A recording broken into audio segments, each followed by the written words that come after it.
It's 7 o'clock, so I'm going to call the meeting to order. Ken? I will call the roll. Blackburn. Present. Hageman. Here. Hedge. Here. Howard. Jones. Here. Craybill. Mashigian. Here. That is a quorum with 5. Okay. Is there a motion to approve the agenda? Also move. And second? Any discussion? All in favor? Aye. Any opposed? Motion passes. Is there a motion to approve the regular council meeting minutes from March 27th, 2023? So moved. Second? I'll second that. Any discussion? All in favor? Aye. Any opposed? Motion passes.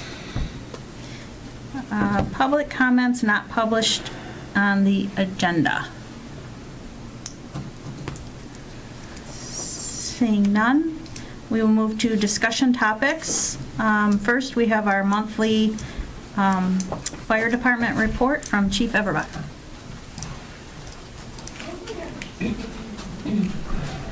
Good evening. Good evening. Count on one hand how many times I went before Dan. It's only been 24 years. We're counting. Yeah, I am. You have my written report. The only thing I wanted to add was we've started more of the reaching out to the businesses within Franklin and Bingham Farms towards our annual inspections.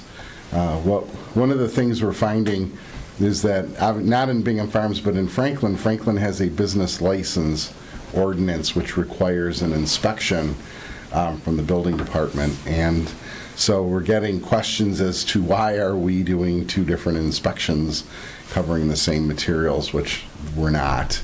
But there's some overlap, but I'm going to address that with the Village of Franklin. In terms of Bingham Farms, our run volume remains up there, but nothing out of reach.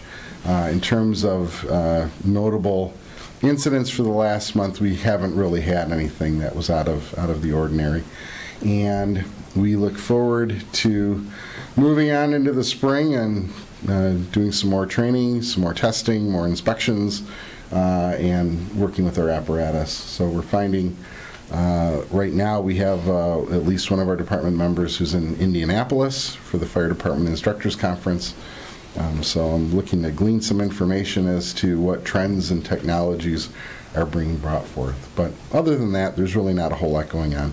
So pending your questions, that'll conclude my report. I have one question. Sure. I had somebody ask me about the fire hydrants, who, Yes. and I saw the blue thing on them that said they were inspected, winter Yes. inspections. Yes. And so they were wondering how often are they inspected and who's responsible for painting? Good question. And that So- would be in Bingham. Bingham Farms, yes. Right. So hydrants in Bingham Farms are all painted one color, red, which is not unique. There is a color scheme, a color coding scheme based on water flow, but Bingham Farms does not use that. Bingham Farms contracts with Oakland County Water Resource Commission towards the installation and maintenance of all hydrants and testing. The testing consists of a fall inspection of each hydrant in the village. That's when the tag is applied. Then there is also maintenance that is performed whenever the village or the fire department calls up and indicates there's a problem. Lastly, there is inspection or testing performed. It's not on an annual basis. I would say more like 5 to 10 years that the county performs flow testing to determine the flow characteristics of the hydrant in kind of conjunction with what the specification is. There are 10 hydrants that are being tested at some point, and that was at the request of the Insurance Service Office, or ISO, audit, which takes place about every 5 or 6 years. The testing performs on the good side. It shows how the hydrants are performing on the bad side. It flows a lot of water, and if you plan on doing laundry and in conjunction with where that hydrant is, plan on orange clothes for a little bit. Oh, really? Oh, okay. Yeah, so, but I haven't seen, that kind of water usage outside of fire department trainings in some time, and we try and maintain the hydrants that we use for training purposes to be the telegraph corridor hydrants, so we stay off the residential streets. And then how often are they painted? As needed. I can't recall the last time hydrants were painted in Bingham Farms. If there's an issue with the hydrant where you see the paint coming off, that would be something that you could either call the village or myself. What I find more than paint issues are landscape issues. When brush becomes, or shrubs become overgrown and they cover a hydrant, that becomes an issue where we can't find the hydrants. But if I can add one more thing, in terms of hydrants, I've shown this to a couple of folks, and you actually have this capability. We've mapped all of the hydrants in Bingham Farms to an app that all of the fire department personnel maintain, so that way if we have a need for a hydrant, whether it's clearly visible or not, we should be able to find Do you that have electronically. the little reflector in the street that No. some states have, where the hydrant's here, but in Right. the middle of the street they have like a blue reflector? Yeah, it works really well in Florida where they don't have snow plows. Right. Oh, okay. So, Right. Yeah, okay. Snow plows That's where I came would be a killer, yeah. So, the one thing though that some do, and it would be nice to look into, but this would be a grant-funded approach, would be modifying the connections on the hydrants, where instead of it's a normal screw connection to what's called a Storts connection. So fire departments, for their supply hose, it's a quarter turn connection as opposed to a multiple turn. But that would be probably $200 to $300 per hydrant. In Bingham Farms, it's a small village, but it has quite a few hydrants. This would be a tens of thousands of dollars project Okay. to undertake. Okay. Sorry for the long answer. No, it's good. Yes, sir. Well, were there any safety issues or concerns that you found in your inspections of the 3 businesses on Telegraph Road this prior month? No, nothing out of the ordinary. We're maintaining, trying to maintain an open dialogue with the business owners. And what we found, and one of the reasons it's taking a little bit longer, is there are different databases of or lists of building points of contact. So we're trying to pin those down to the correct and updated person. And once we do that, Firefighter Longworth is working on making contact to let them know what's happening. So it's worked well. I think for the good side of this, though, is as we go to especially the telegraph businesses or the structures, we're working on obtaining floor plans. So that way, should there be an emergency need to know the layout of the structure, we are having that. Plus, we're having one of our other firefighters work on creating an app, so that way we could electronically store those floor plans should we have any need. Thank you. Yep, you're welcome.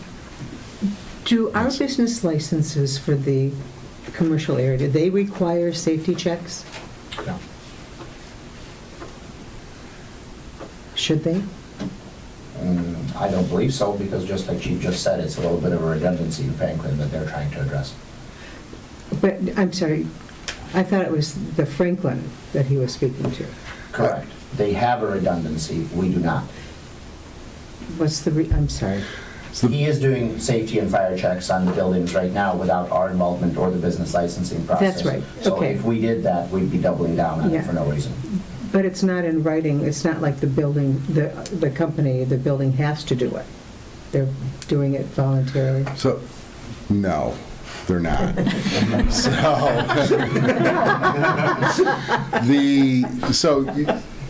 Franklin has its own building official. Bingham Farms contracts to the city of Southfield for new construction and remodeling, anything that requires a permit.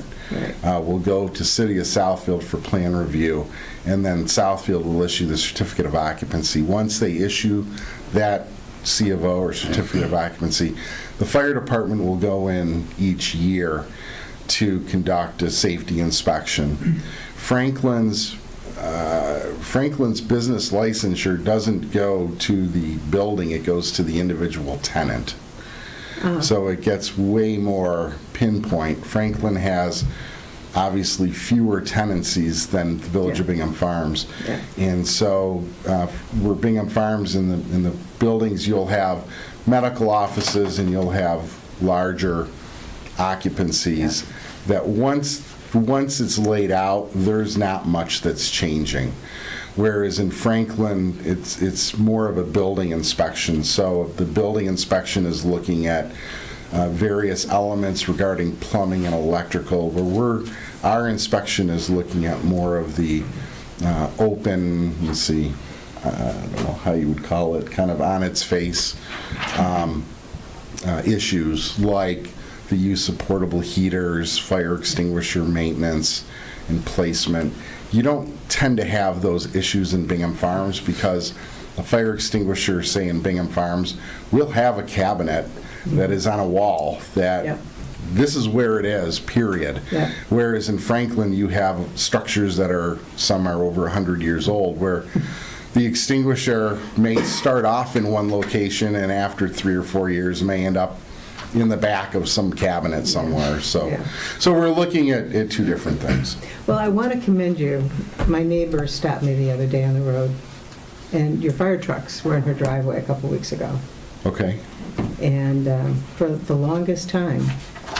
And they had smoke coming from around a window, she said. Mm-hmm.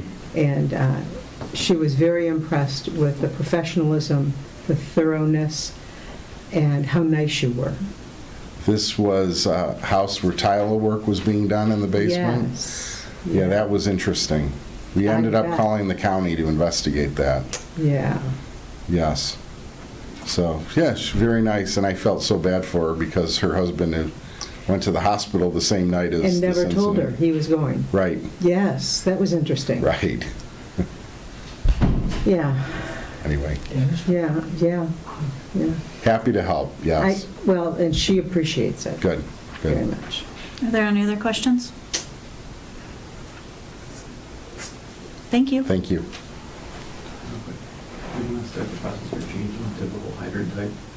Okay. Let me know what you want. Ken, the Change administrator's the report? hydrant, I don't have anything to add. If anybody has any questions, I'm happy to answer. Any questions? I did have a question.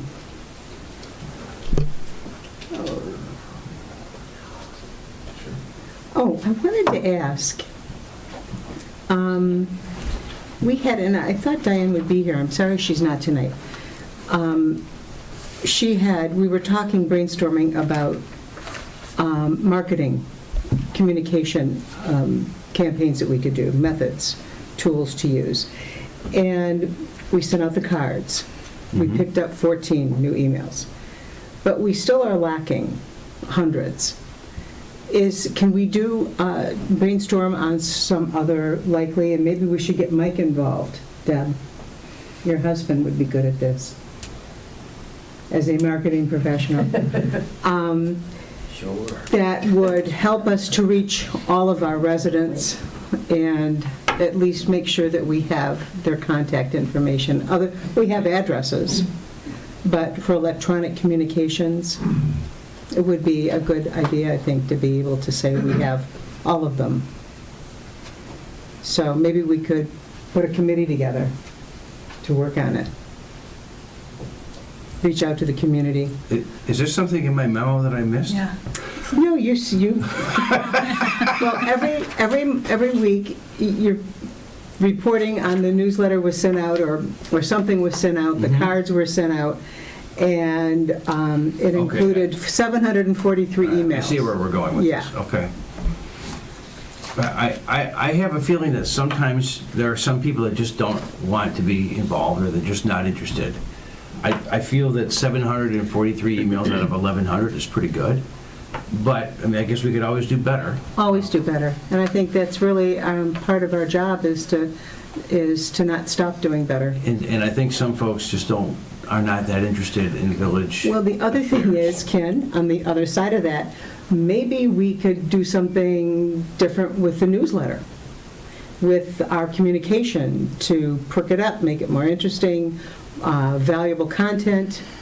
I'm just brainstorming here, but I think it would be helpful if we had that in our toolbox. Just saying. That would need to be a separate agenda item. Yes. So we really shouldn't discuss that right now because that's not on the agenda. So maybe that's something. Well, it was in Ken's report, so I just brought it up, and maybe we can get it on an agenda. Maybe for the sometime. study session. Yeah. Right. Maybe in a future study session. But that is an administrative issue. I would agree. Administrative job that's not really in our purview. So we'll leave that to Ken for now. Thank you. The Design Review Board update. Yeah, I have a, Dirk is not here today, I think it's obvious that the village attorney, Dirk Beckerly, is not here, but I asked him to put something together for us so I could read it, and he will be here again next month, of course. So I will read his statement regarding the update with the Design Review Board. Per our conversation, perhaps you could read the following statement at the Village Council meeting on April 24th, 2023. As you are aware, on August 22nd, 2022, the Village Council adopted a motion instructing the Design Review Board to, over a 3-meeting period, develop design standards that Bingham Farms could incorporate into the village ordinances. And once those guidelines are written, revised, and incorporated into the village ordinances, the Design Review Board would be dissolved. Over a 4-month period, the Design Review Board developed some proposed design standards, and on April 13th, 2023, you and I met with Design Review Board members Jeff Ducombe and Mike DeRoni to discuss the proposed design standards. The April 13, 2023 meeting was very pleasant, and Jeff and Mike were very helpful and explained what they were trying to accomplish with the Design Review Board's proposed design standards.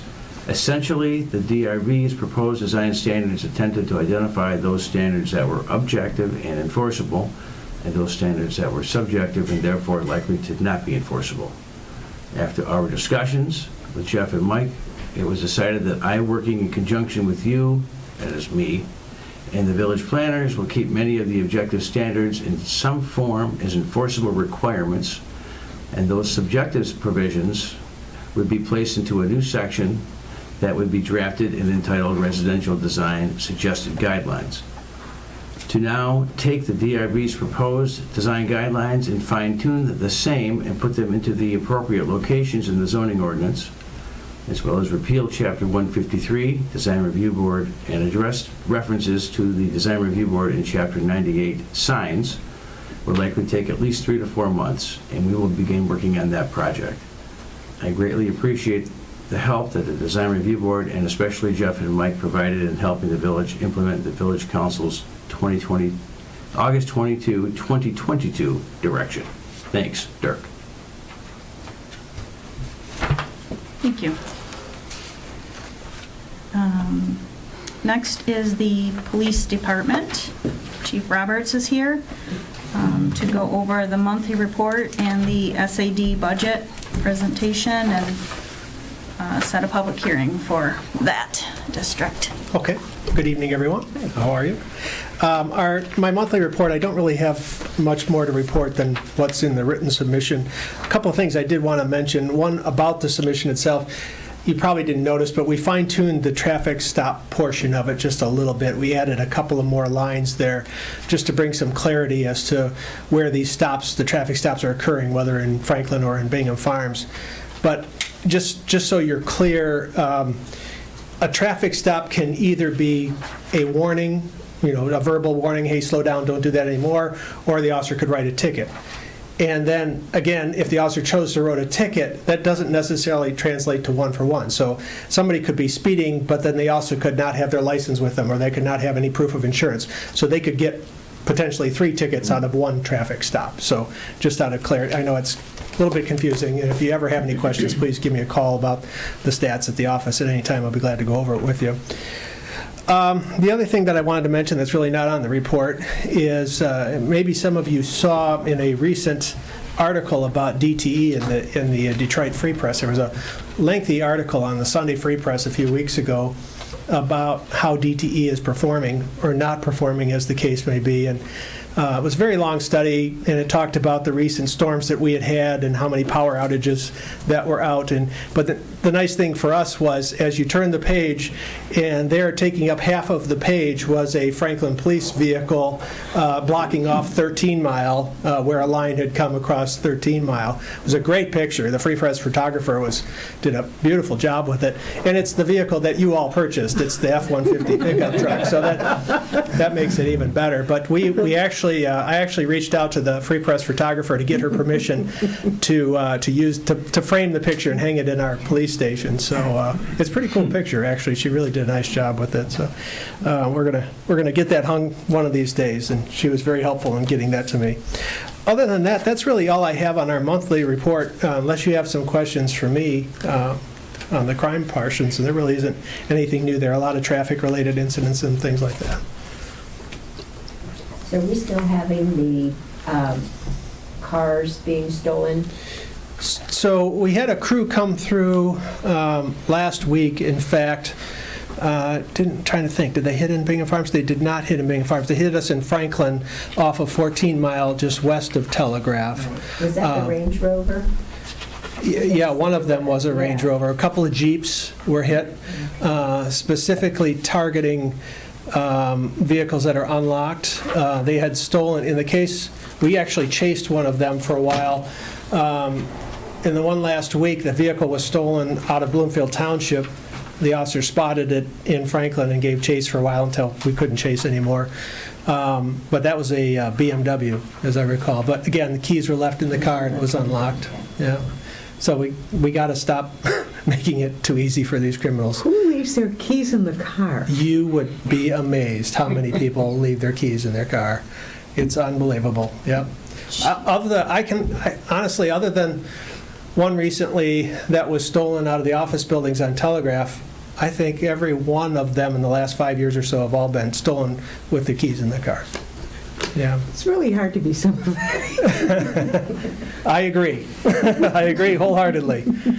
But yes, we do get, and they seem to come in waves. They seem to like crews that come in and will hit a particular geographic area. I know Birmingham got hit recently. Bloomfield Township and us got hit the same night, and then they leave for a while. Yeah. Did you want me to go right into the budget stuff? Go for it. All right. So I know we have some new council members. I'll just briefly go over the Special Assessment District. Back in the 1980s, when development started occurring early to mid-1980s on Telegraph Road, it became apparent that with that development came crime, and lots of it. And so in about 1986, there was a plan put in place for the office buildings to fund 2 full-time police officers in our budget, and added basically 2 officers to the police department.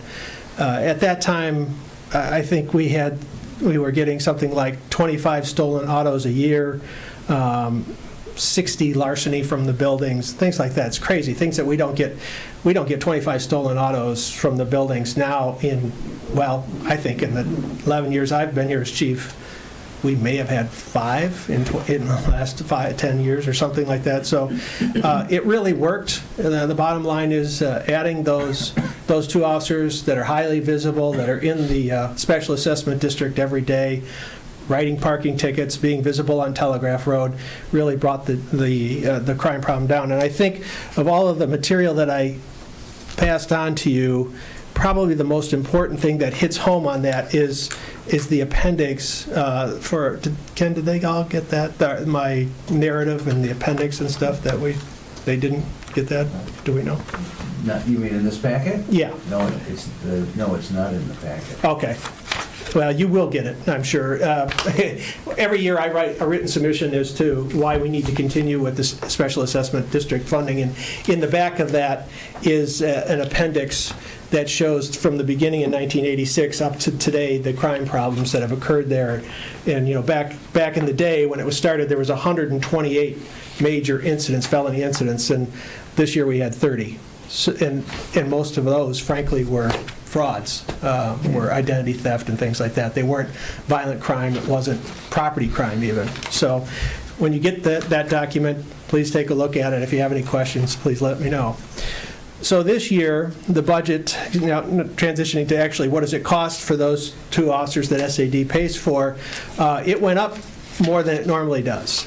Usually we see a 3% or 4% year-on-year increase for the cost of those officers. This year it was more like 7%, and that is driven by 2 main factors. One, the officers have a new contract that was just settled where they got a 4% increase in their salary.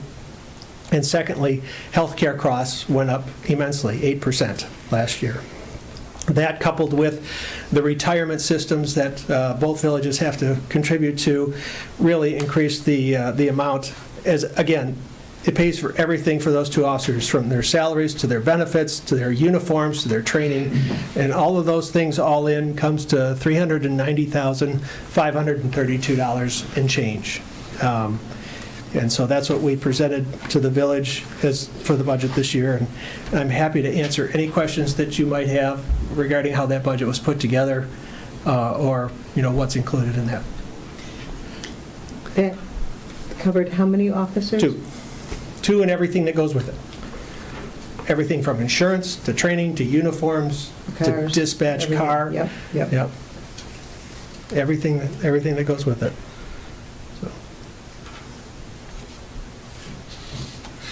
There's a lot more than that that actually patrol in the special assessment district. We have 2 officers that's their principal job, is to be there and be seen. But in the night shifts, which are not funded by SAD, they're in there all the time checking doors, looking for open doors, looking for anything crime that goes on and things like that. So, it's way more than 2 officers that actually patrol the special assessment district. It's pretty much all the officers do. So how much of this do the buildings pick up? 100%. Okay. You're a pass-through. Yeah, it doesn't affect the village's bottom line in any way that I'm aware of, unless, Kurt, you know something, but yeah. No, I mean, the special assessment district is the commercial district, and so each of them are, that budget he Cover all the mentioned, costs. that budget he mentioned is divided up amongst them. 25. 27 now, yeah. And over the years, that I've been doing it anyway, there's really only been one building owner that's pushed back, and that was early on when I started as chief. And in the last 4 or 5 years, we haven't had anybody coming in and pushing back on those numbers at all. But most of the owners are very cooperative with us, and the managers, they work very well with us. We haven't really had an issue. Good. Okay, so That's we it? need to set a public hearing for the special assessment district for 2023-2024. Would a trustee like to offer the resolution as presented in the packet? I would offer the resolution as presented in our packet. Second. Any discussion? Roll call. Ken? Blackburn. Aye. Hageman. Aye. Hedge. Aye. Jones. Aye. Mishigian. Aye. All right. And that, That's a special, that public hearing will be set for April 24th, 2023 in this room at 7 p.m. or No. soon thereafter. May, isn't it? I'm sorry, May 22nd. May 22nd, pardon me. May 22nd, May 2023. 22nd, 7 p.m. in this room at 7 p.m. or shortly thereafter. Will be published in the newspaper, and at that time, we'll have a SAD budget information for everybody. Can I ask just one question while you're here? I think I saw in our materials something that indicated that the old car the old car that we paid for got sold for like $6,000 or something like that. Is that? I don't Did I read that know. correctly, or? I don't get involved with that, so I can find out though for you No, that's all exactly. right. No, I'm happy to research it and find out. I was just surprised. I thought it was going to be more than that, just given used cars and all that. But if you don't worry about I it. don't know enough, but I can easily find out tomorrow and I can shoot you an email. Great, thank you. Sure, absolutely. Thank you. Thank you. Have a good evening. Thank you, you too. Thank you.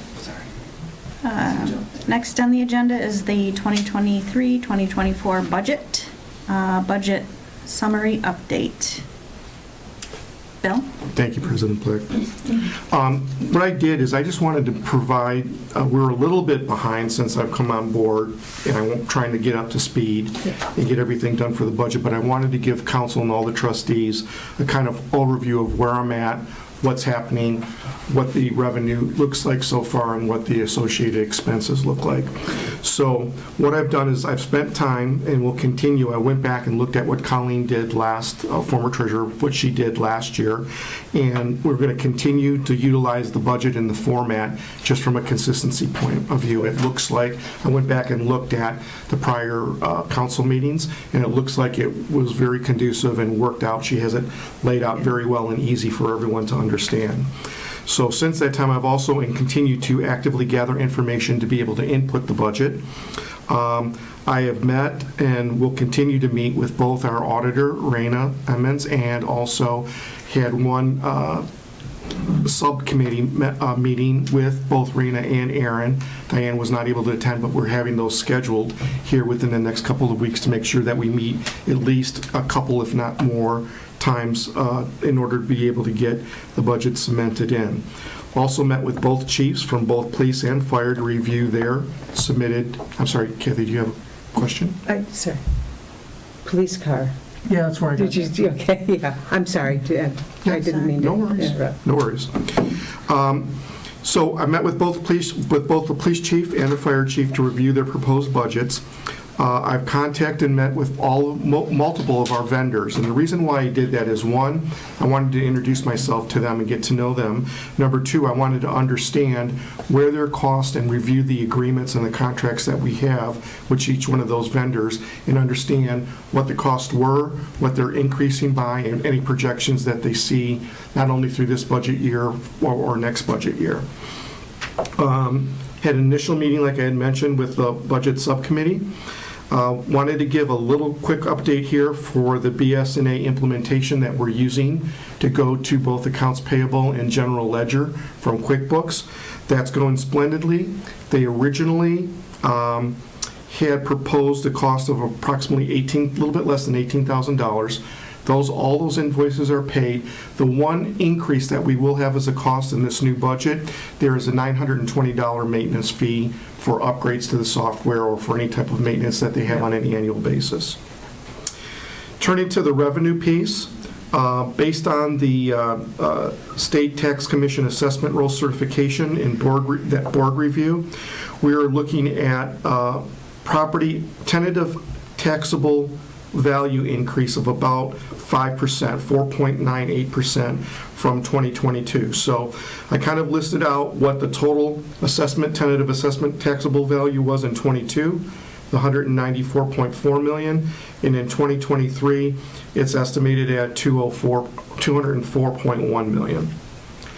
State revenue sharing, I am currently tracking that down with the help of Raina in order to get where those numbers are sourced from the state. And I think we just actually had an email today, so I'll have to look at it. It came in later this afternoon of what that is. State revenue estimates for Act 51 for the fiscal year 2024 is increased by just less than 3%, 2.89%. And so that everyone just understands that, for most of you may be aware of it, but Act 51 is originally set back in the Eisenhower administration, and that's road funds that we get from the state, from the various taxes and things that are implemented, gas tax. There's a lot of things that go into it. So that's increased to approximately $131,500 for this year is what they're estimating it for this new fiscal year. The note that you guys all commented on, the Franklin sale of the police vehicle. I did receive a check. This is not for the new budget year, but it goes into this revenue for this year. I just thought I would mention it because we had talked about the purchase of the new truck and now the selling of the old vehicle. The check I received from Franklin was for $6,207, and that's what, in the description portion, that's what it sold at auction. And I know that when I spoke to Chief Roberts, that he put it out to bid for auction, and that was obviously what the winning bid was. On the expense side, just to kind of re-summarize, again, you heard both fire chief and the police chief. Chief Roberts said the budget increased about 7%, and obviously most of it, as he's indicated, was because of contracted salaries and healthcare costs going up. So just to tick down, obviously, they're on a contract that is that drives their salary. And then each officer, as it was explained to me, depending upon the seniority they have, they're within a certain level, and as they continue to get seniority, they go all the way up until they reach a cap of what that contract salary is for them. Healthcare costs, as you heard, are going up for everyone. Retirement is portion what makes that up. Also in the police budget, they're going to get a new server and some upgrades to the computer system in order to stay current with what Franklin needs in order to conduct the day-to-day business. So both in vehicle and mostly the server obviously can't be in a vehicle, but it's in their actual police station. The special assessment district, it actually increased 8.35%, and the numbers were exact. Last year was $360,446. This year the proposed budget is $390,532.04. Of that, by the way, we typically, right now on a month-to-month basis, we pay $81,870 a month to Franklin for both police service and for SAD. That $81,870 is broken out $51,833 for police and $30,037.25 for special assessment district. Turning to the fire budget, their increase is a little bit more than the police. It's 8.68%. Again, what's really driving it is the personnel and healthcare cost. Last year, the full budget for the fire was $915,409. This year proposed budget is $994,890. Our portion on a monthly basis to fire is $38,142. Salary, benefits, and cost increase as it relates to us here in the village on staff. Obviously, all of you are aware that Yev has started full-time as the Economic Development Coordinator, so that added to the review and approval of that, added to our salary costs. Healthcare, same for us as it is everybody else. Obviously, Blue Cross Blue Shield increased it, Guardian increased it, and the municipal employers retirement system also will put numbers forward that will increase.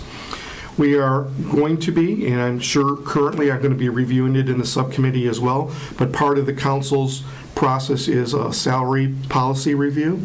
I went back and looked at that, and what was typically used as the metric is the Consumer Price Index for Detroit, Warren, and Dearborn area.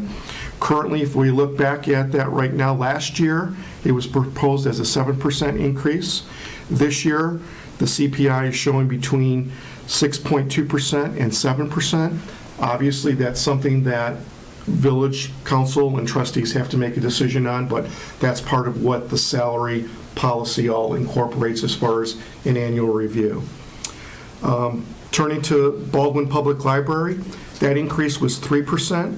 We went from $125,313 to a little bit over $129,000. That's set by the agreement, and it's the lesser of CPI or I believe the Headley rollback. I think it's CPI or the Headley rollback. There's two factors, and it's the lower of that. And this one happens to be 3%, and that's what happened.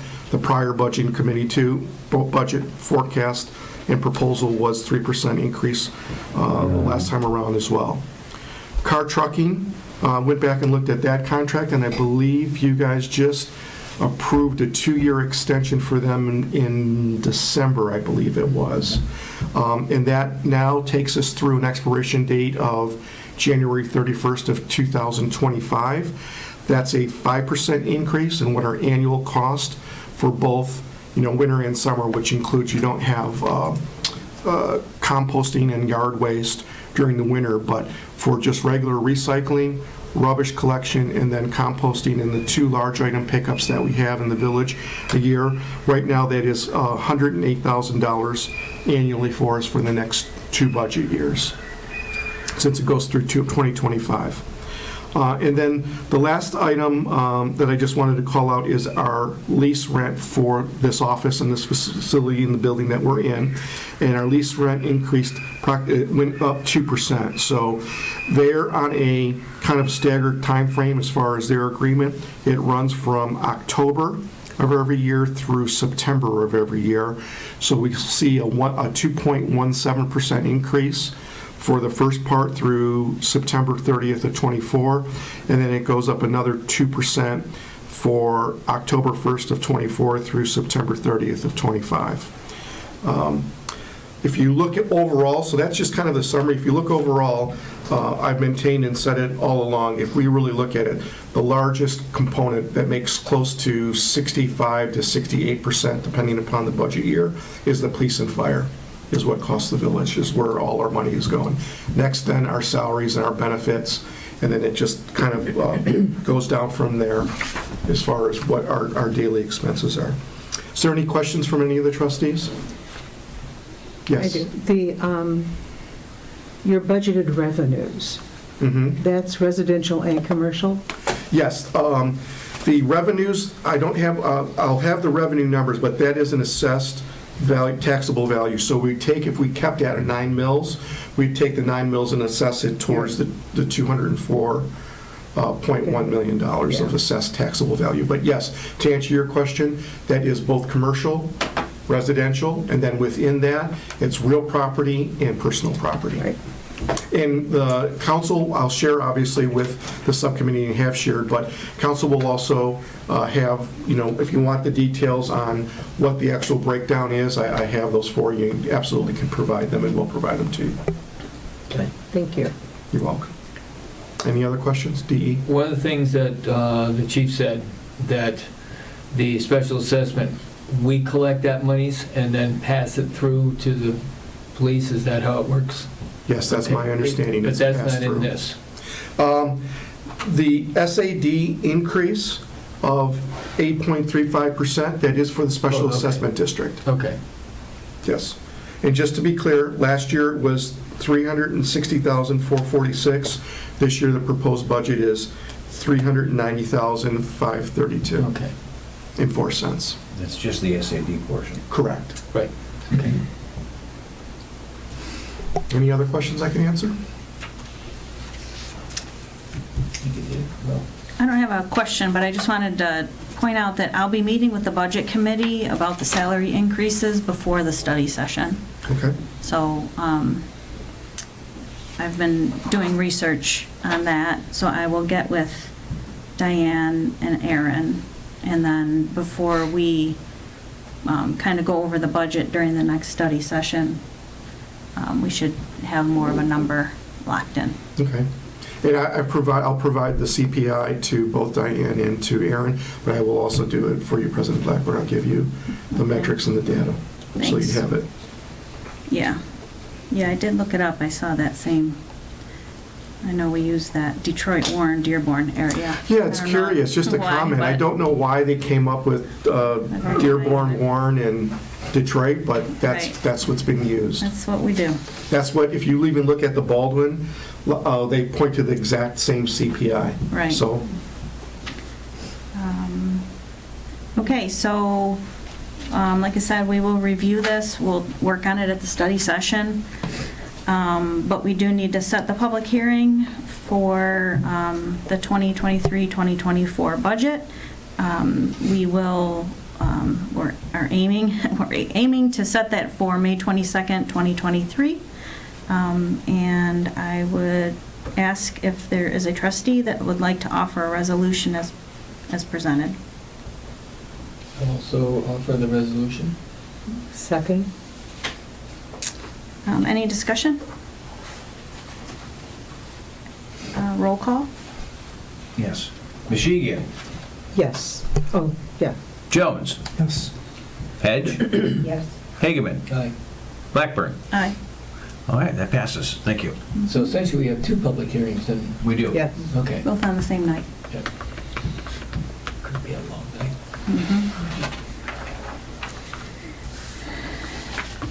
Our new business is, Mr. Shepler is here to talk about our possibility of a grant adjustment. Thank you very much. Board of Trustees, but before I start, Ken, you had asked for a list of the frequently cleaned sewers Oh, yes. in the village. Thank you. There are two. One was one that you talked about already, and the other one's on 13 Mile. Thanks. So yes, I'm here to talk about the Oakland County Critical Infrastructure Planning Grant that you had received previously. I believe that came to your council in September of last year for approval. It was for a $100,000 grant with a 50% match. Since signing that agreement, we got, as the letter says in your packet here, we got more information on the material of the water service lines within the village. There's a certain criteria that you would need to meet to be considered a known service line material, and EGLE, which is the Michigan Department of Environment, Great Lakes and Energy, set these requirements and kind of mandated that all these water systems do these service line material investigations so that all communities know what their water service lines are from main to house inside the meter. And that was all based on the Flint thing with the lead and the drinking water and things like that. Sorry, I don't want to go too far back, but so typically, a lot of people didn't keep good records of that. They kept good records of their water mains, but the record of the actual service line going in the house, it was hit or miss. So a lot of communities were saying, "Oh yeah, we know we have all copper and things like that," and they're like, "Okay, prove it," and they really couldn't provide any proof. Luckily, the county kept ordinances from back in the 50s, and there's an actual ordinance that says everything in the public side, meaning from the main to the curb stop, which is your property line, had to be copper. So we have that proof in their ordinances, so that's a good plus. Ken found a nice document from the 70s when some of these homes around here were being built that stated that copper must be used when doing a residential home. So that gave great kind of backup to prove to EGLE that everything in Bingham Farms should in fact be copper. Now there was a period from 2006 to 2012 when plastic was allowed to be used, and the county between those 2 years did not keep good records as to what service line material was used from the curb stop, your property line, into your house.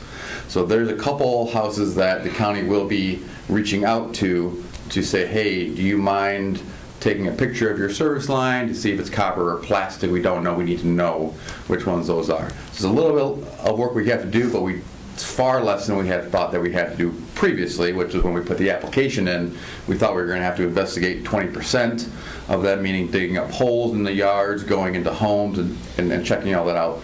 Don't have to do that anymore. So it's a huge savings. Do I recall correctly that we had like an informal understanding with them that we didn't have to test the lines? Or am I thinking about something else? But we didn't have the final authorization. We were waiting for a letter from somebody who hadn't gotten to it. Am I thinking about the same thing? For testing the lines? Yeah, I thought we had to test so many. So that we had to investigate. We were supposed to investigate Right. so many, correct? Right. And don't I recall that Oakland County had sort of agreed that we weren't going to have to do it, but... Yes, so that's this whole thing. We were trying to get more information. Right. We had to get information on the public side, which is what's in your right-of-way, which is from the water main to the property line. But when the water systems were built, most times what happened was they put the water main in, and then they'd put connections to the property line and allow the then property owner to hook into it whenever they built the house, whenever whenever they wanted to transfer, because most of the homes around here were on private wells. That was another piece of history that we had, was there wasn't a community well water system throughout the village. Every home was on a private well. So whenever that home wanted to hook up to public water, they then had to abide by county standards, which in the document they Ken found, meaning it had to be copper. So that's how we kind of pieced the puzzle together to say we are very, very confident that all the service lines in the village are copper, besides the ones from 2012 on that could be potentially plastic, which from 2006, to 2006, the county started allowing plastic service lines to be used. 2012 is when they started keeping very good records of all the materials in the water systems. So there's a little gap there that we need to fill. So we do or we do not have final approval or whatever? So, I'm sorry. And that we don't have to do this additional testing? So we reached out to Eagle and said, here's our case, and they said, well, we won't tell you yes or no. They won't give us a thumbs up, say so. They're going to put it on us as the professional engineers, as the water system operators, which the county are, to say we're confident enough, and with your blessing, of course, that we're confident enough in the water system materials that our, what they call distribution system materials inventory, is going to come up as, we know all these are copper, we know that these dozen or so are plastic based on our findings, and we're good. We don't have any lead that we have to replace, essentially. Okay, so you're confident that 6 months from now, they're not going to change their mind and say you do have... I will never guarantee anything with Eagle, unfortunately, but that's the way we're going to go. That's the way we're moving forward. Okay, thank you. The goal of this is to not do any unnecessary work, not spend any unnecessary funds from the village for confirming what we already know. What's the liability? You're looking to assess what's there, the good, the bad. What is that? So their rule for what they call their minimum number of service lines that you need to verify in order to come up with your complete distribution system materials inventory is very low. For a village of your size, it's about 20%. They say if you do 20% and you know for a fact 20% and you can extrapolate that data, that is sufficient for Eagle. So if 1 or 2 come up and there happened to be lead somehow and you didn't happen to check it, that's an anomaly. I don't think the liability is very great at all. You can talk with Dirk about it, but you can't go and dig up everyone's service line to figure out what it is and go in everyone's house. And there might be an anomaly here or there. We're doing the best of our ability within the means that the village is going to give us in terms of money. We don't want to spend unnecessary funds that, for the off chance there might be one that's and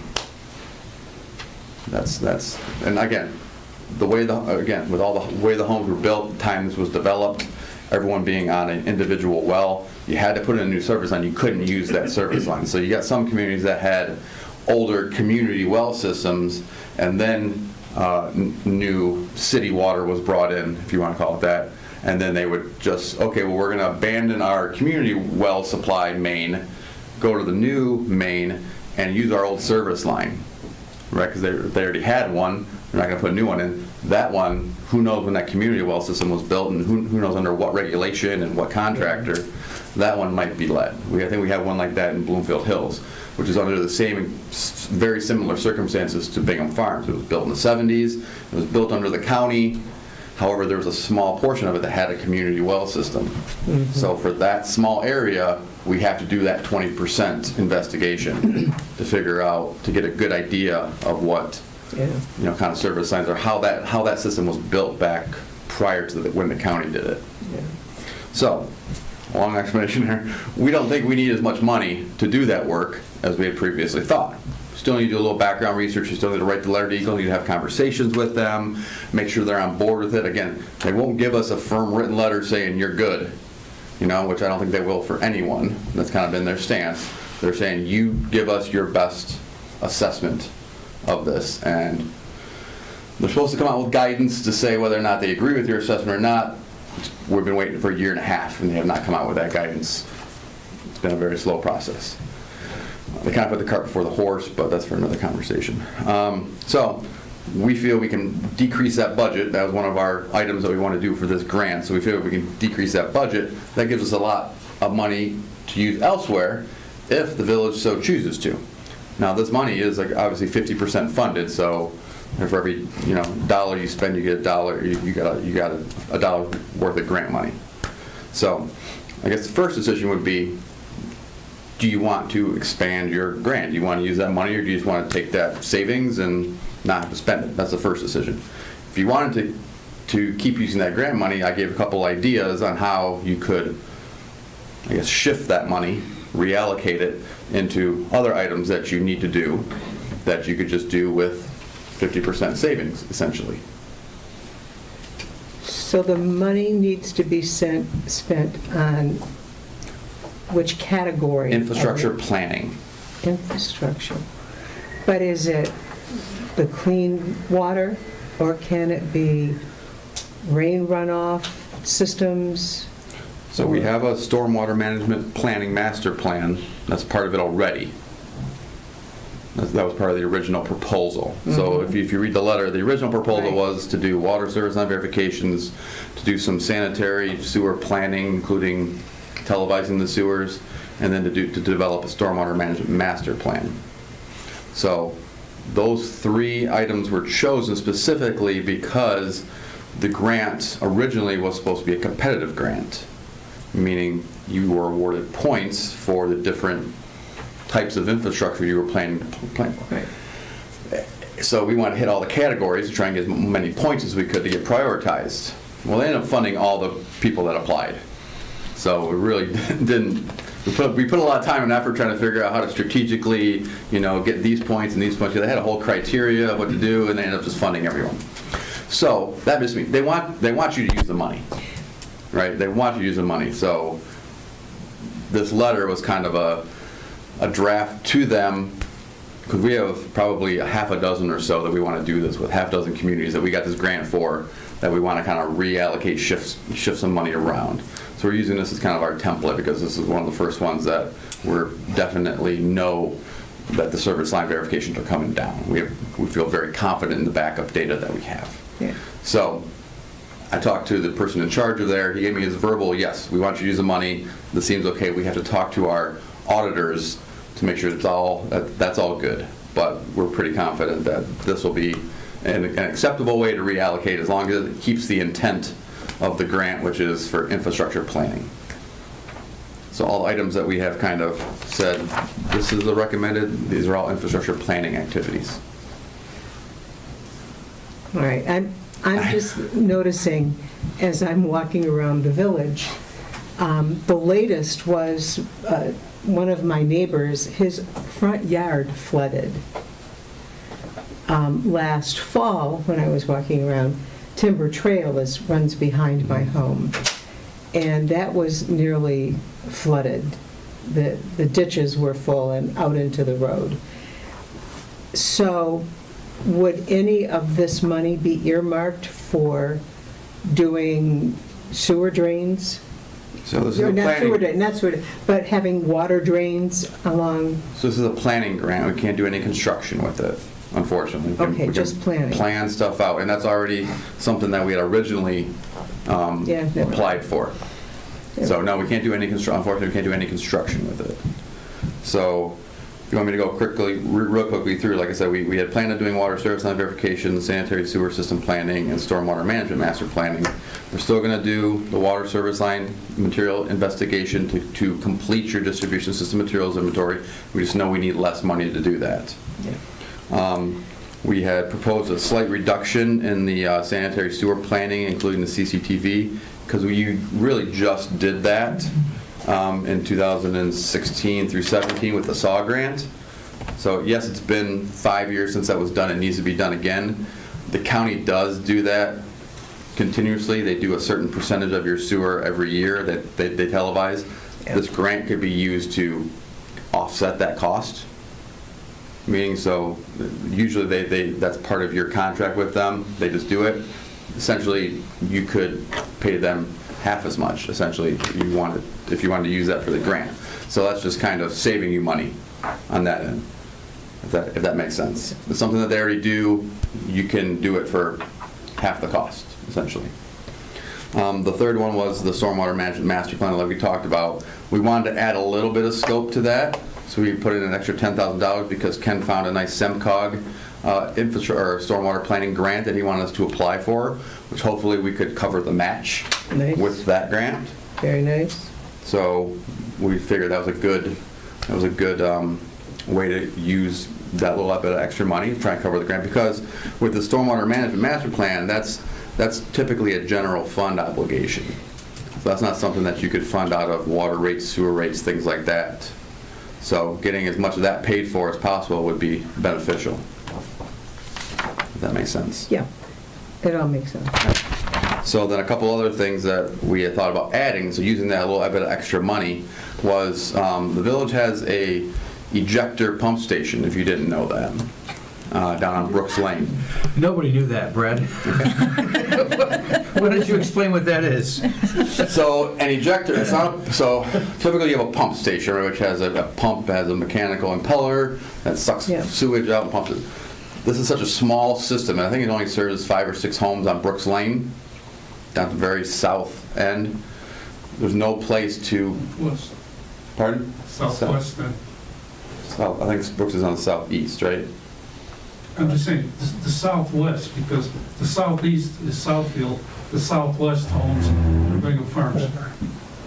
Yeah, the southeast portion of Bingham Farm. Referring here. Yeah.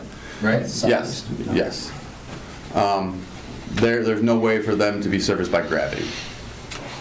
So there's a small station on the southwest side of Brooks Lane, down at the end if you went down Brook, or is it Brooks that goes up from 12 Mile? There's a different street. I think it's a different street. And then you turn left down Brooks Lane, down to the very end, there's a little pump station down there. Okay, that obviously that pump station needs to be serviced, needs to be maintained, needs to be inspected. As part of the SAW grant, we did do some inspections and got that paid for. One portion of that was not inspected, we did not do a condition assessment of the storage tanks that are in there. So essentially what an ejector station is all the sewage goes to these holding tanks within the station. It takes, I don't know how often it cycles, but it's not very frequently.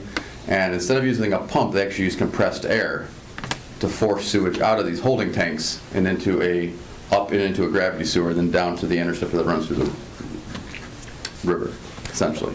So there's no mechanical parts, which is the benefit of an ejector pump station. But they have capacity limitations. They can't be that large. So servicing the 6 homes works. A lot of the newer, larger homes that are being built have actually ejector stations in their basement instead of a sump pump. Yeah. So it's just a kind of a bigger one of those, essentially. Anyways, they did not do a gauge assessment of the steel holding tanks to know how much, they don't want those to rot out, right? Because then you just have sewage. So we want to do a condition assessment of the holding tanks so they can get a gauge thickness on them, see how much remaining life they have in them, develop a plan for replacement if that's necessary. So that's something they want to do with this grant money, is do a condition assessment. And that's in the county's sanitary asset management plan that they put together as part of the SAW grant. So it's something that they were going to do anyways. We just wanted to accelerate it a little bit because we have this opportunity to get it 50% funded. So it would have been something that they would have passed through your rates potentially at some point. Okay, so this is our responsibility. It's your responsibility, yeah. It's your station. Been on here for 5 years, I've never heard of it before, I didn't know. Well, the county does a good job of maintaining it, make sure there's no problems, so. And then another thing is, So the county does maintain that, county maintains it completely. and Yep. then they just bill us? Yep. Okay. It's part of your contract, yeah. It's again, an ejector pump station has very little maintenance too, because it uses compressed air, doesn't use mechanical components. They do have I don't want to say they have a generator there. I think they do. Yeah, they have a generator there that they got with FEMA funds as part of the blackout. So when they had the blackout, they had certain FEMA funds, they were able to get generators for pump stations, so they got one. Since this is the only one in Bingham Farms, this is the one that got it.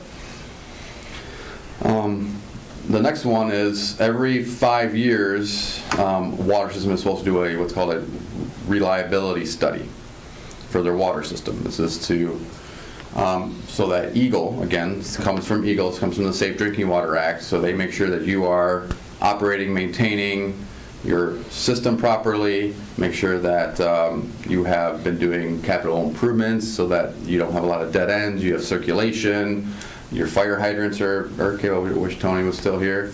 Your fire hydrants were capable of supplying the needed fire protection that you needed. The village hasn't done one in a while. There's another requirement of the Safe Drinking Water that you need to do a hydraulic model of your water system. The village currently does not have one of those. The county was able to get waivers for you for the past couple of years because your system was newer, didn't change very much, didn't add on very much. So you can petition Eagle to say, hey, listen, our system hasn't changed very much. We still got the same supply. It's pretty new. Nothing's changed, you know. Since they passed, they were able to slide another one in. I don't know how, but they got another one in 5 years ago when they were supposed to do a water model, and never did. So they need to do one now. So again, this is something that the village is going to have to do. We can now do it at 50% the cost than they would have been able to do, and they would have had to hire that out anyway, so they don't have anyone on staff that does hydraulic modeling. So typically they sub-consult that out anyways to a firm like ours. So for example, in this last one, we would pay $15,000. Where does it, or the grant would go $15,000 for? Where does the other $15,000 come from? Does it come from our general budget, or does it? So because it's a water system, they would have funded for, or they would have been saving for that, or planning for that in your rates at some point. Okay, so it's so your water system reserves probably able to cover it. Yes. Okay. So that one, again, that's why I talked about the stormwater management one. That would be a general fund obligation. All the rest of these are either water or sanitary items. They could be they would most likely be covered by your reserves, or we would be paying you back essentially. Like on the sewer, on the sanitary sewer system televising one, the county already has that budgeted for you every year. Now you'd just be doing that at half the cost. So you'd be saving money in your sewer system reserves, which you could use to pay for the ejector station stuff that you have. And they would have, they build in these capital and what they call major maintenance projects every couple of years, so that it's not one big hit at once, right? So you're not like, you're even keel with a 2 or 3% increase, and all of a sudden it's a 12% because they have this big major maintenance item that they need this year. They'll build it up at 3, 4, 4, so that it's more even. It's not a big it's not a big hit at once. So this would just kind of pay for that. Can I ask one other? Yep. Well, two other questions. So at one point in time, in terms of our roads, you guys were going to do some additional work for us in terms of the roads, and part of that, as I recall, was using some grant money that could be used for planning to help with like drainage issues. That's this one. That's this one, right? One. Yep. Number 3. That's number 3. That's number 3. Yep. So we're adding a little bit more to that. So this is going to help with the roads, at least the planning portion of the roads. We're adding just so we can apply for that grant to hopefully get it funded. We didn't expand the scope any. Now, if you want to expand the scope, we can expand the scope even more. $61,000 we felt was sufficient for the size of the village and what we were kind of planning on doing.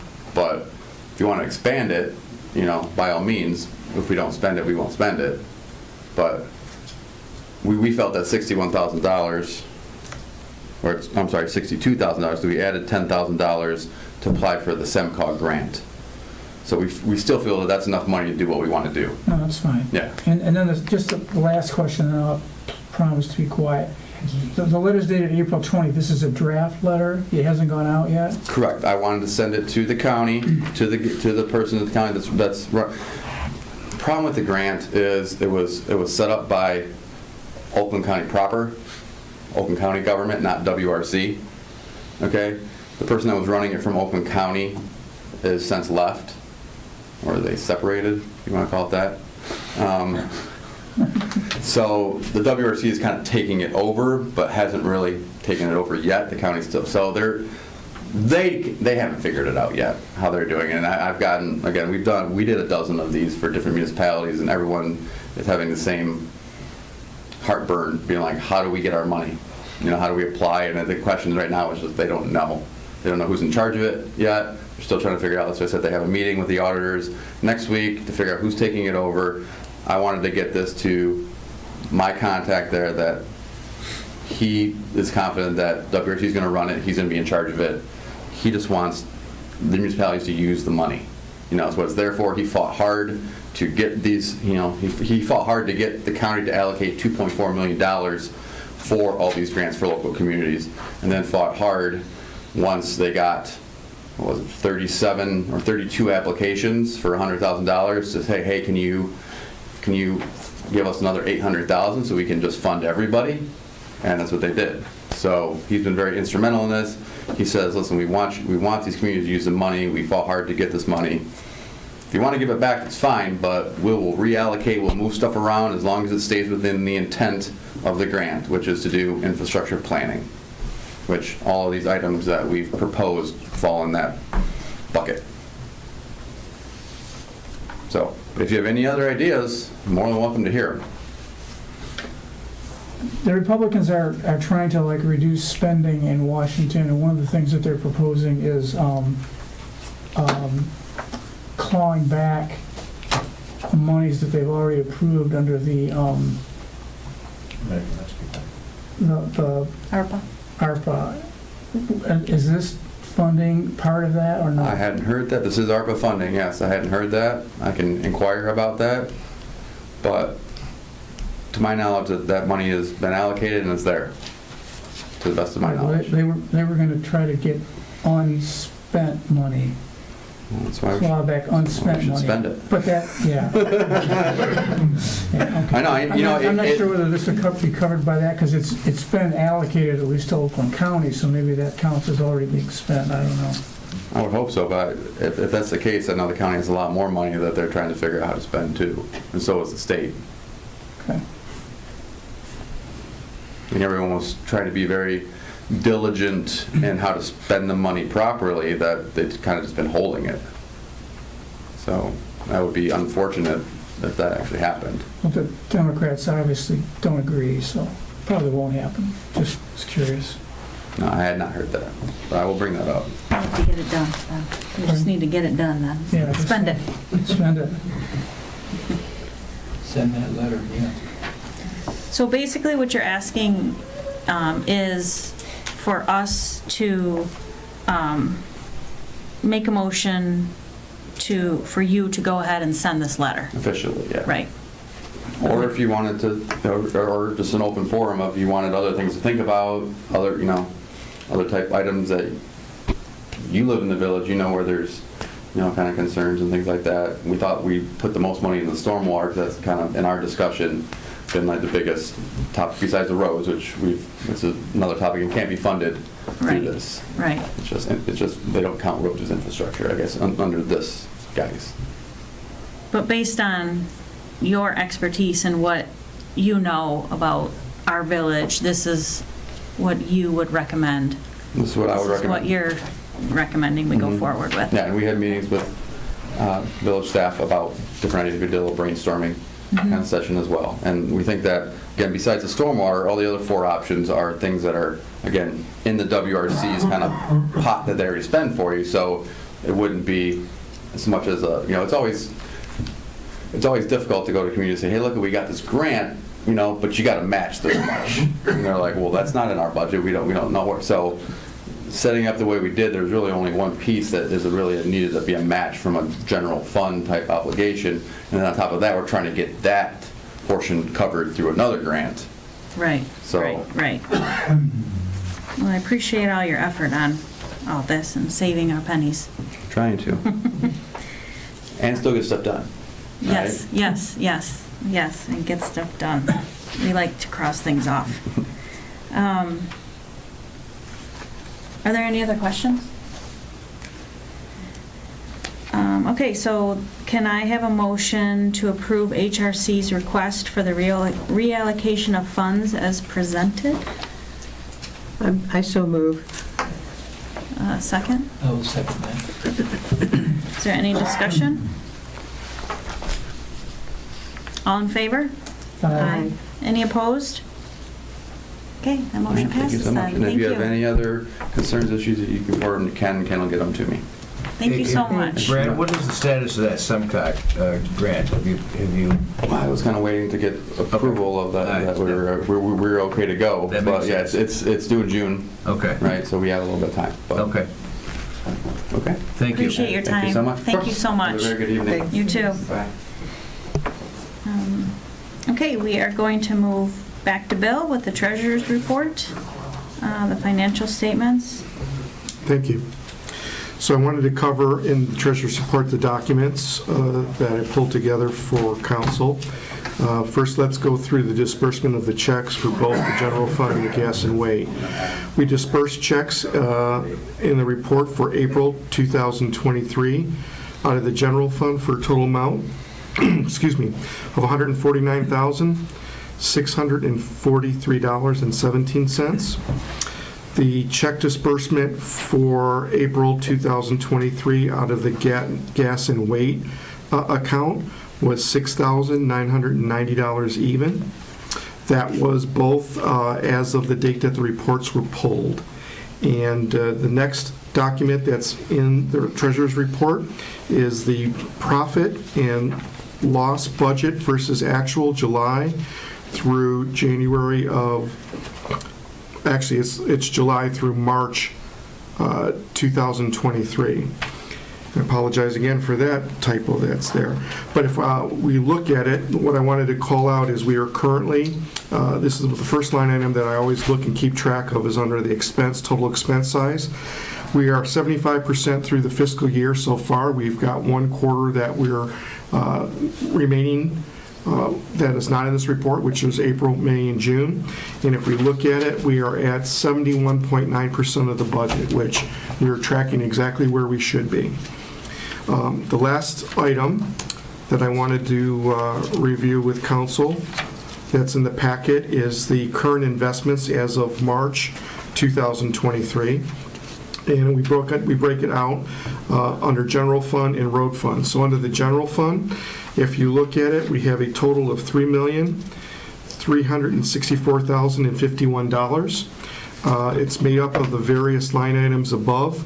One of the things that I will point out is that we've had a couple of securities, U.S. Treasuries, that are under multi-bank securities that we use that expired. They reached maturity, so they went into our money market fund, and then we repurchased we have 3 CDs. We purchased 2 CDs.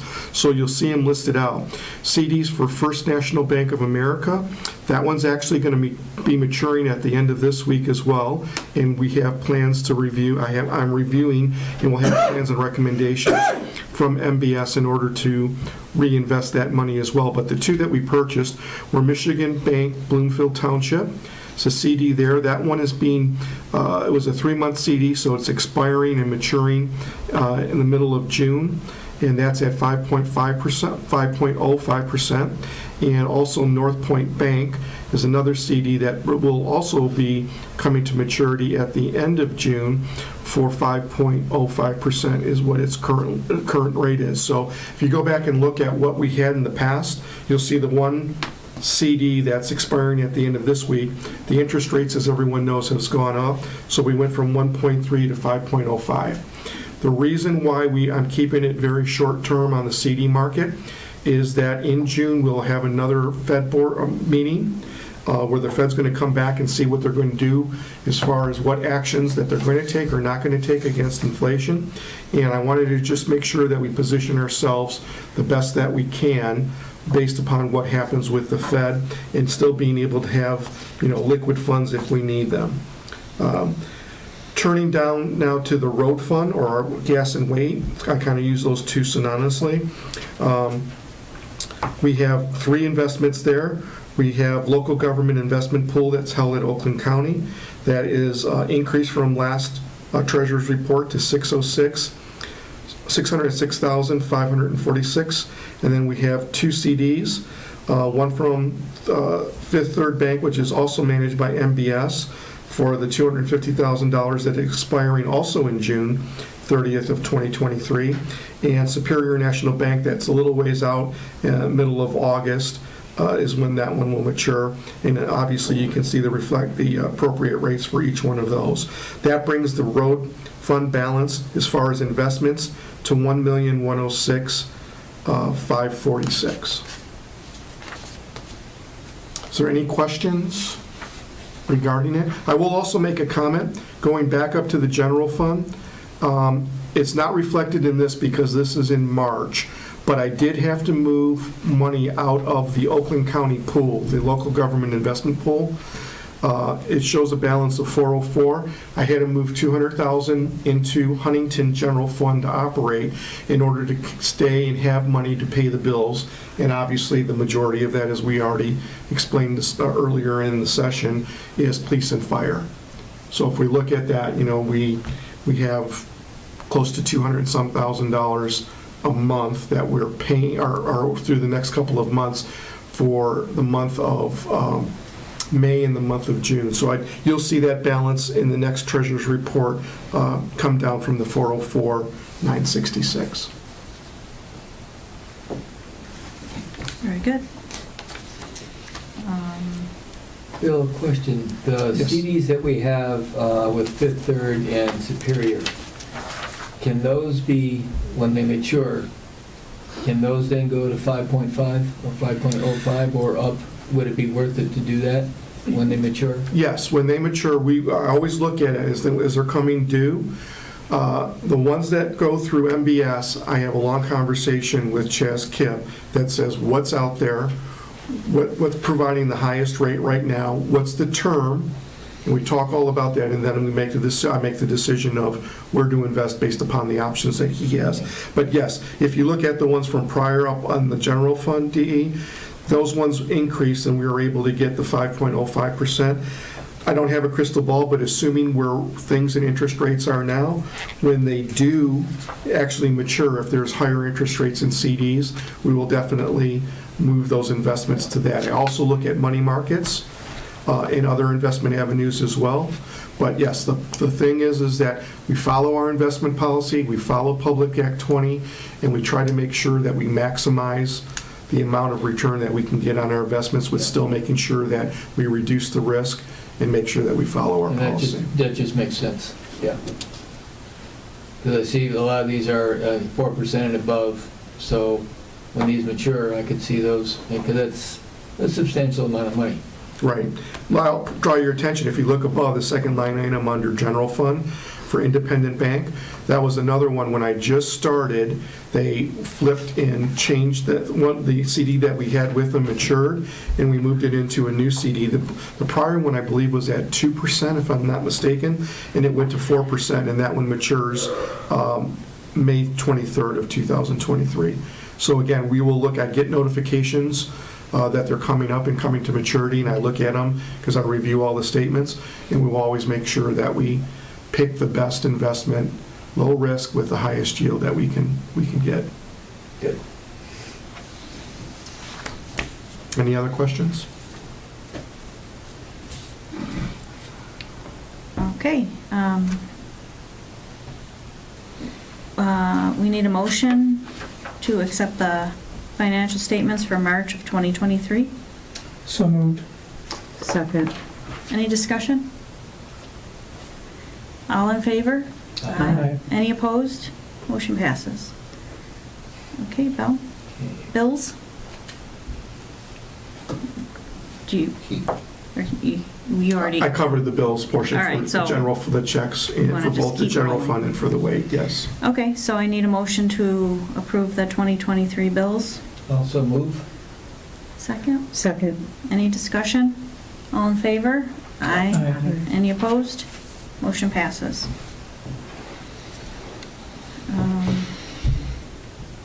So next we have a resolution. Did you want to say anything else about that? Yeah, let me just comment on it. I wanted to let council know that every year, as part of the charter, we have to go through and approve our depositories of banks that we use in order to make our investments. And what I did was I looked at what it was last year, drafted this resolution, but after I drafted it, upon the counsel of both Ken to make sure that we sent it to our village attorney, Dirk, to review to make sure everything was, formatted correct as far as it was written. From a legal perspective, he came back and said it's exactly the way it should be. And I also went through with our auditor and went through each one of the banks that we had. Now, we're removing 2 in this resolution. We're removing Citizens Bank and Comerica Bank for 2 reasons.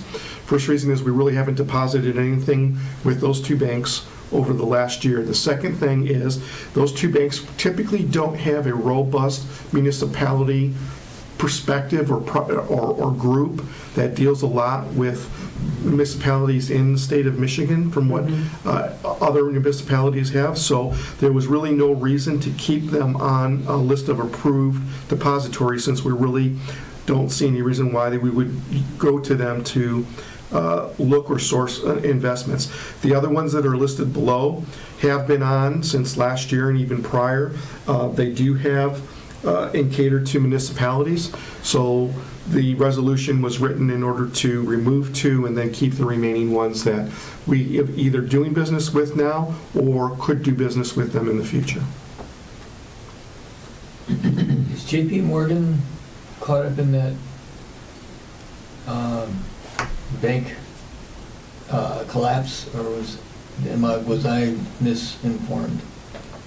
I have not seen that. We have one, actually, let me just go back. I think we have a, I want to say, is it a money market with them? No, we have a CD. We have a CD with Chase. That's the only investment that we currently have with them. I know that the banks have just gone through and did their reported profits and losses. But I'm not aware of anything currently that JP Morgan Chase has been involved in that would cause concern or question for us. Okay, this is a resolution. So would a resolution, would a trustee like to offer a resolution? Question first, do we do this every year also? We do. Yes. Okay. I will so move that we offer a resolution. Second. Any discussion? Roll call vote. As this is a resolution, requires a roll call vote. Blackburn, Aye. Hageman, Aye. Hedge, Aye. Jones, Aye. Mashigian. Aye. All right, that passes. Thank you. Okay. Wrapping up, we'll go to trustee comments. We'll start with Deb. No comments? No comment. Dee? I know with Brad here, he's gonna come back at a later time to now start go over the roads and so forth. I know we discussed that at one point. Right. Do we want to get into that tonight, or just hold that for a study session? The roads discussion? Well- That would have to be a agenda item. Okay, At this time, we don't have anything to discuss, okay. so it's not on the Because I know one of the agenda. things We're we talked waiting. about was the special assessment area and so forth and so on. I guarantee you we'll have that conversation in the future. Yeah. I figured, More than I once. just didn't know when. Yeah. Yeah. We're still waiting for more information. Okay, Yeah, all right. a little bit of a holding pattern. I kind of, yeah. Yeah. Okay. Definitely probably be at several study sessions. Kathy? No. Nothing? Nothing? I just want to go off what Dee said. I just want to point out at the back of the room, on the whiteboard, Yevgeny and Ken have put together sort of a timeline of what's going on with the roads. I just wanted that to stay up there until we make a decision which direction we're going. There's also going to be, once it gets put together, kind of a tally of the amount of money that we have for it, how much we have to go and what we have. So anybody can look at that anytime. Any residents can come in anytime and ask any of our staff to come in and just sort of take a look at that. Right now, there's not a whole lot on there, but we'll be filling that in as we get pieces of information. It will go on that sort of calendar, just as another way so everybody stays on the same page. And that was all I had. So I need a motion to adjourn. So moved. Support. 8:30, any discussion, all in favor? Aye. Any opposed? Motion passes. Meeting adjourned. I'm waiting to hear.